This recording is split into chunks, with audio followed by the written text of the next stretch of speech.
Faithfully deliver value. Interpreting global bestsellers. Hi, this is Sally's Book Talk. Today, the book we're interpreting for you is The Innovator's Dilemma. In modern society, many business sectors have a few leading large enterprises that, after years of growth, dominate the market share. They have strong capital, rich talent reserves, and robust management processes, seeming invincible. Strangely, these giant enterprises with so many advantages often fail to maintain their lead when facing technological innovations and market changes, and are defeated by newcomers. This happens in various fields. In the 1970s, IBM was a supergiant in the mainframe computer market, but in the subsequent personal computer wave, IBM didn't sustain that advantage, losing a large market share to latecomers like Apple. For example, in the now popular short video sector, the leading position domestically isn't held by video giants like Youku or IQIY, but by newcomers like Douyin and Kuaishou. Why do large enterprises lag behind newcomers in exploring new markets? Some believe it's because large enterprises are arrogant and have aging management teams. But the book's author, Clayton Christensen, has a different view. Christensen is a renowned expert in global innovation, twice named one of the world's top 50 business thinkers. He is a professor at Harvard Business School with unique insights into corporate innovation. After in-depth analysis of large enterprises' failure cases, Christensen proposed the concept of disruptive innovation. He argues that large enterprises' mature management systems, such as carefully listening to customers and pursuing higher profits, actually hinder the development of disruptive innovation, losing the initiative to seize new markets. The English version of The Innovator's Dilemma was published in 1997 and is Christensen's breakthrough work. And the book analyzes problems in large enterprises' innovation management and provides concrete solutions. This book is a classic masterpiece in business management, named by Forbes magazine as one of the most influential business books of the 20th century. The disruptive innovation described in the book has become a concept familiar to managers worldwide. Microsoft founder Bill Gates once said, "Since Christensen proposed disruptive innovation, every proposal on my desk claims to be disruptive." I'll interpret the main content of this book for you through three parts. First, what is disruptive innovation? Second, what prevents large companies from pursuing disruptive innovation? Third, how can large enterprises engage in disruptive innovation? Let's start with the first part. What is disruptive innovation? Disruptive innovation was proposed by the book's author, Clayton Christensen, in 1995. For over 20 years, this theory has been widely disseminated and studied, but many people have misunderstood disruptive innovation. For example, they think that any innovation that changes the market landscape can be called disruptive innovation. However, different types of innovation require different strategies to be effective. Therefore, the book's author wrote an article in the Harvard Business Review in 2015, reiterating his definition of disruptive innovation. Disruptive innovation refers to the process where smaller companies with limited resources successfully challenge established large enterprises, specifically incumbent enterprises, that is, large companies dominating the market, improve their products and services based on the demands of mainstream users. These mainstream users have higher demands and typically generate more substantial profits. Newcomers, on the other hand, focus on market demands ignored by incumbents and introduce differentiated products. These products usually have lower performance compared to mainstream ones and are cheaper. Although mainstream users aren't interested, they can meet the needs of low-end users. After gaining a foothold in the low-end market, newcomers move from low-end to high-end, offering products that satisfy mainstream users' demands. When mainstream users start switching en masse to newcomers, disruption occurs.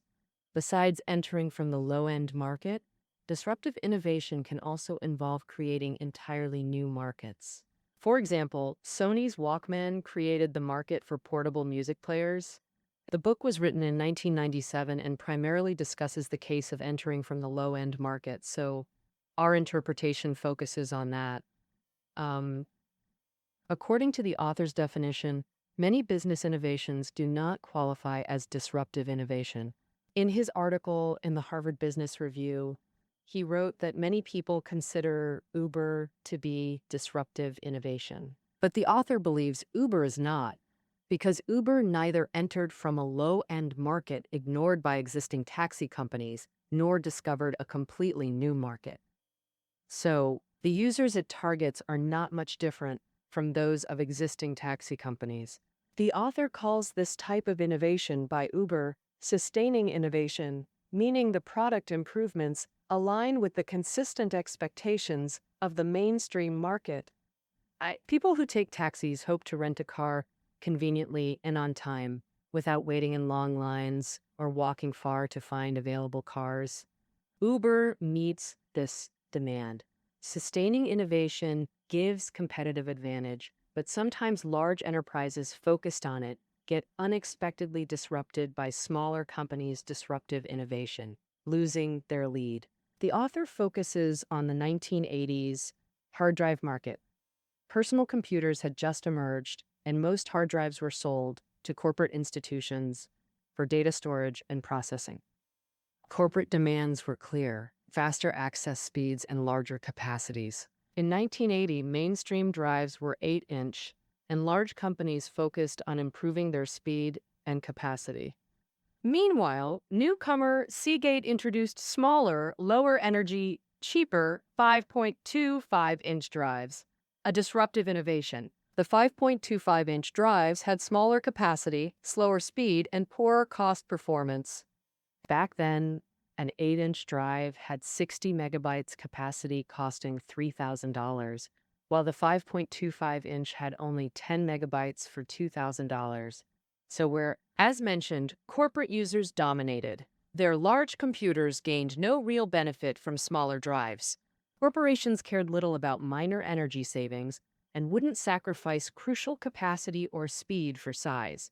So corporations ignored 5.25-inch drives, but Seagate found personal computer, desktop, users willing to buy them. These users had far lower capacity needs than corporations, but valued size and energy efficiency, Seagate's strengths. Though desktops were embryonic, with unpredictable prospects, Seagate seized this opportunity to enter the new market. As the desktop market grew, sales of Seagate's 5.25-inch drives steadily increased.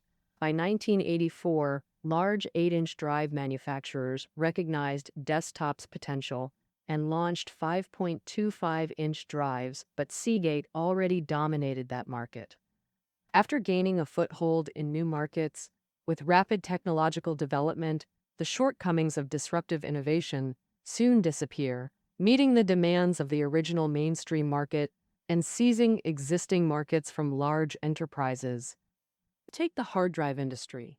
Although Seagate's capacity initially fell short of corporate demands, that gap would close within years. For example, corporate demands were 60 megabytes this year, 100 megabytes next year, 200 megabytes the following year, while 5.25-inch drives offered 20 megabytes this year.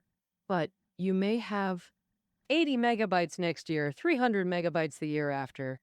By then, even if 8-inch drives reached 600 megabytes capacity, they'd lose their advantage. Corporations would think, if 200 megabytes suffices, why not choose smaller, more energy-efficient 5.25-inch drives? At this stage, 8-inch drive manufacturers faced severe challenges.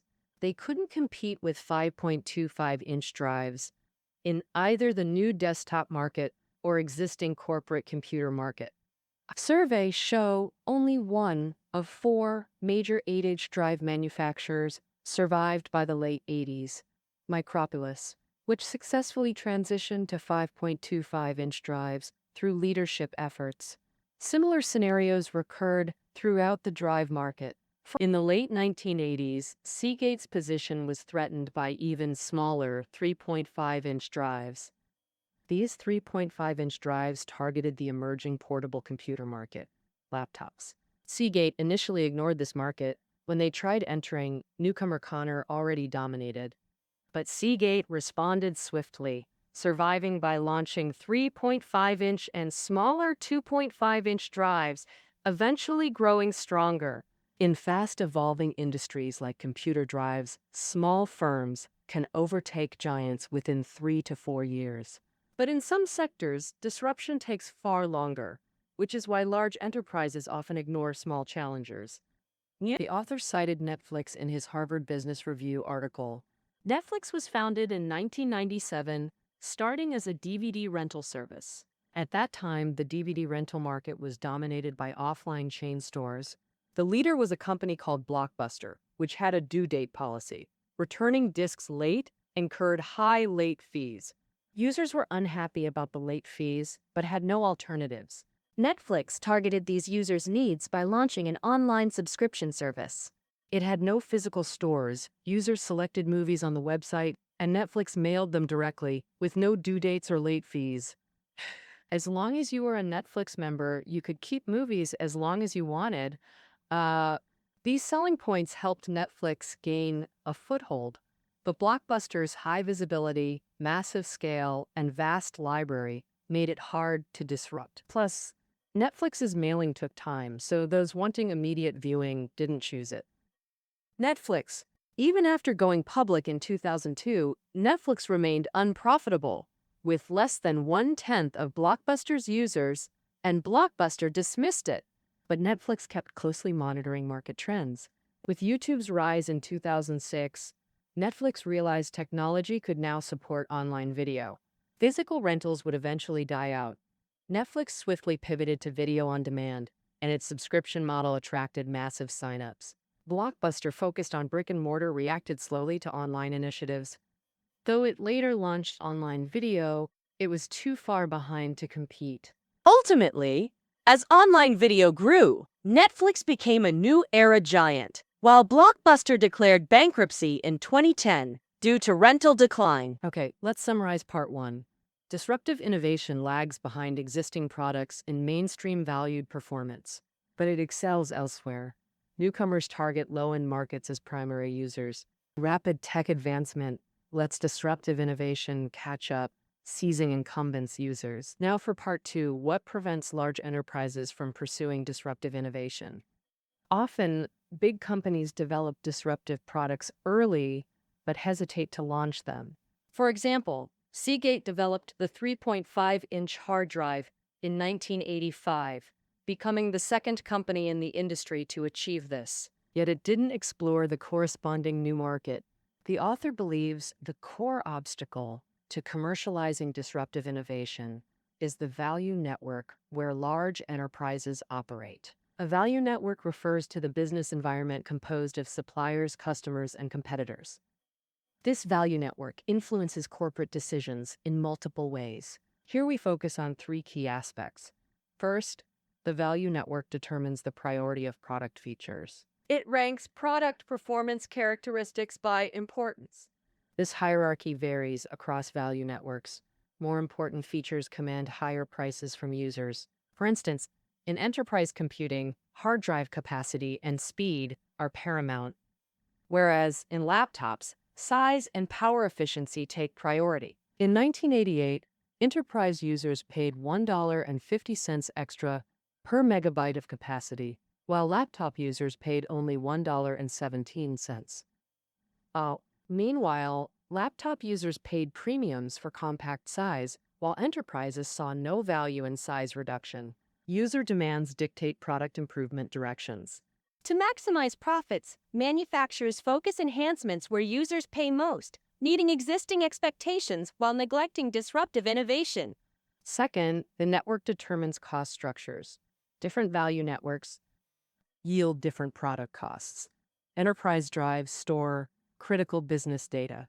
Corporate users demand maintenance services and stricter performance standards, like requiring better shock resistance and reliability during prolonged heavy use, increasing research and development expenses. Thus, manufacturers must raise prices and maintain high gross margins to stay profitable. Generally, more high-end customers require higher gross margins for profitability.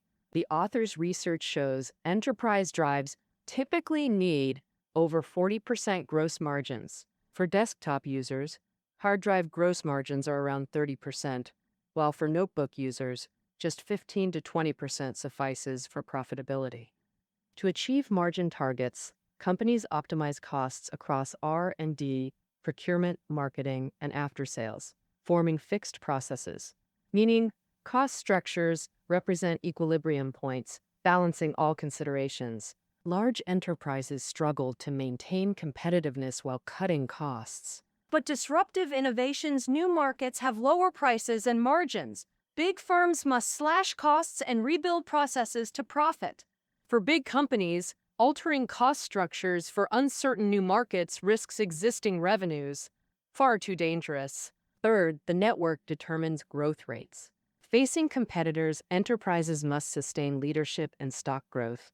Annual revenue growth is essential, yet harder for larger firms. Say a drive maker earns $100 million this year. Wanting 20% growth, finding a new market, bringing 20 million extra suffices. But at 10 billion revenue, same growth requires 2 billion from new markets. No new market hits that scale, most cap at hundreds of millions yearly.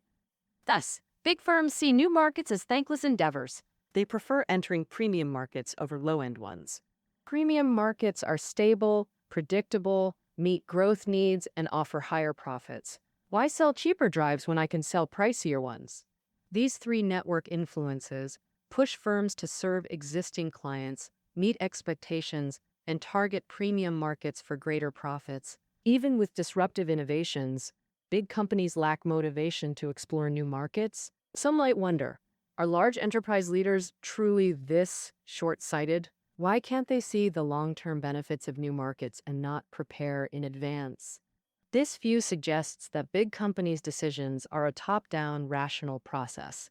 Leaders can prospectively identify potential markets, formulate long-term strategies beneficial to the company, and get managers and employees to cooperate. A few excellent leaders can indeed do this, but the author points out that most innovation proposals in companies actually come from middle and lower-level employees. These proposals go through layers of screening by middle managers who only pass on those they deem valuable to senior leaders for review. That is to say, many proposals are vetoed by middle managers before leaders even see them. The criteria for middle managers to choose proposals are simple. The higher the success probability and benefits to the company, the more likely it is to be selected, and this affects their career prospects. Therefore, middle managers prefer low-risk sustaining innovations. These proposals can gain existing customers' approval, and future revenue can be accurately estimated with high success rates. Proposals for disruptive innovation, however, are full of uncertainties. Now, existing customers aren't interested. The company has to spend effort exploring new markets, and it's unclear how big the market might be. Out of self-interest, middle managers naturally veto high-risk disruptive innovations. Even if some disruptive innovation proposals are lucky enough to be seen and even approved by top leaders, they also face a very real problem. There are always multiple projects underway within the company. These projects compete with each other for resources like personnel and funding. And the company's value network determines that sustaining innovations, which satisfy existing customers or enter high-end markets, get priority. Disruptive innovations that don't get resource support are doomed to fail from the start. Under these factors, big companies fall into the innovator's dilemma. They maintain close communication with customers, produce products based on feedback, strive for higher revenue and gross margins, and invest resources in the most promising innovation areas. All this seems very correct, yet it hinders big companies from pursuing disruptive innovation, causing them to lose their leading position eventually. Okay, let's summarize part 2. The company's value network determines its product characteristics, cost structure, and growth rate, leading it to focus on meeting existing customer needs or entering high-end markets. Now, meanwhile, middle managers, acting in self-interest, are reluctant to recommend disruptive innovation proposals, hindering large enterprises from pursuing it. Now for part 3, how can large enterprises engage in disruptive innovation? Some companies achieve disruptive innovation and smooth transitions solely through leaders' individual capabilities. But the author notes that leaders trying single-handedly to change corporate direction face immense difficulty and low success rates within their value networks. Like water flowing downhill due to gravity, corporate resources naturally favor sustaining innovations that meet existing customer demands. Thus, customers, not leaders, truly determine corporate development. Leaders resisting customer demands risk revenue declines, inviting scrutiny from management and shareholders. And only projects benefiting employees' careers gain their understanding and support. When prospects are uncertain, top talent disengages, leaders must invest effort explaining. Only exceptional leaders overcome these barriers to drive disruptive innovation. The author suggests a more feasible approach, establishing dedicated subsidiaries for commercializing disruptive innovation. These entities have two key features: independence from mainstream resource allocation processes. Typically, companies create separate departments or subsidiaries with distinct locations and workflows, freeing them from parent company constraints, operating as independent startups to build tailored processes. Many enterprises adopt this model for new ventures. In the 1980s, to enter the PC market, IBM established an independent division in Florida, far from its New York HQ, dedicated to desktops. This unit had autonomy to source components from any supplier and market according to desktop needs. This brought IBM significant success in its first 5 years in the desktop market. But then, IBM strengthened ties between its desktop division and headquarters, weakening the division's independence. It's difficult for one company to maintain two cost structures for different markets, imposing many restrictions on the desktop division. Many believe this was crucial to IBM's later decline in desktop business. Note, institutional independence doesn't mean leaders abandon it. New markets require substantial resources. Leaders must not only protect independence, but actively allocate resources to ensure disruptive innovation succeeds commercially. The author notes only CEO involvement enables subsidiaries to successfully pursue disruptive innovation. Beyond independence, subsidiaries' second feature is small scale. Initial markets are limited. Oversized competitors struggle to profit due to high costs. Leadership support isn't unconditional. Subsidiaries must prove sustainable profitability to attract resources, and small size eases this challenge. The book mentions acquiring companies as another approach.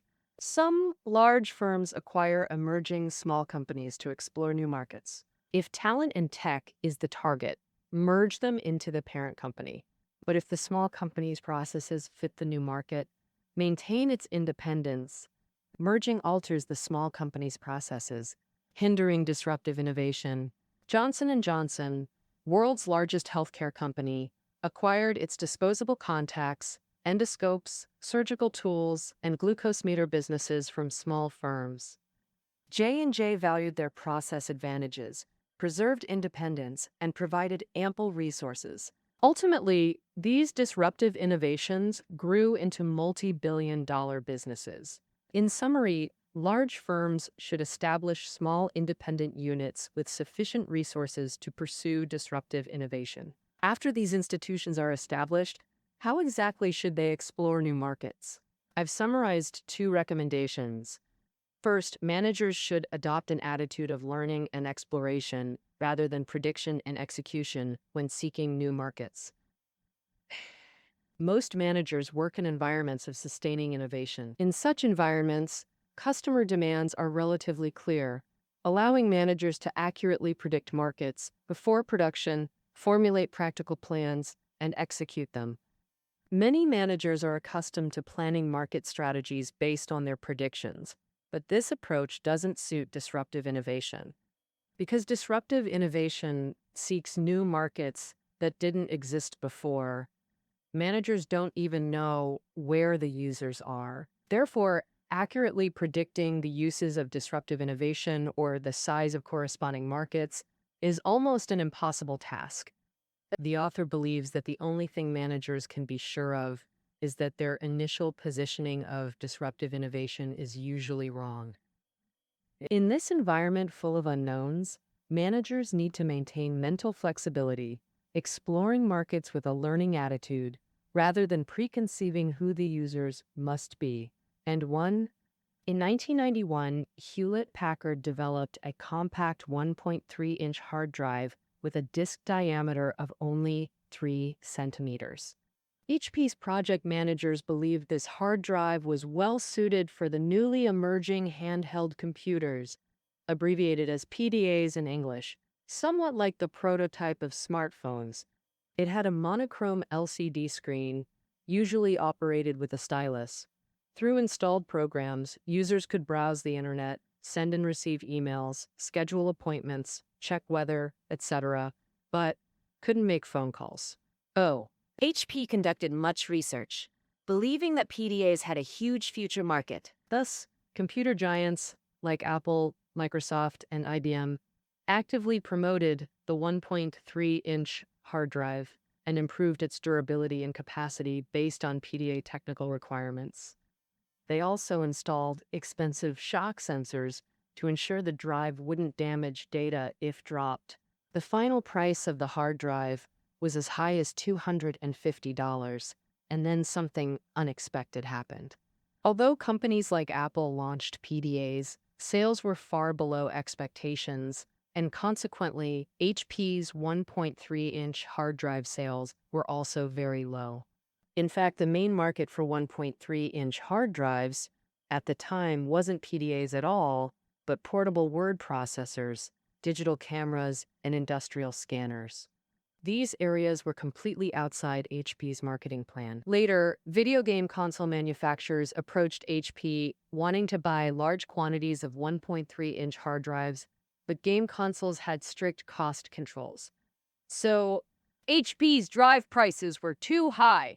They wanted HP to provide simpler drives costing $50. But by then, HP had already designed the drives as high-end products for PDA needs.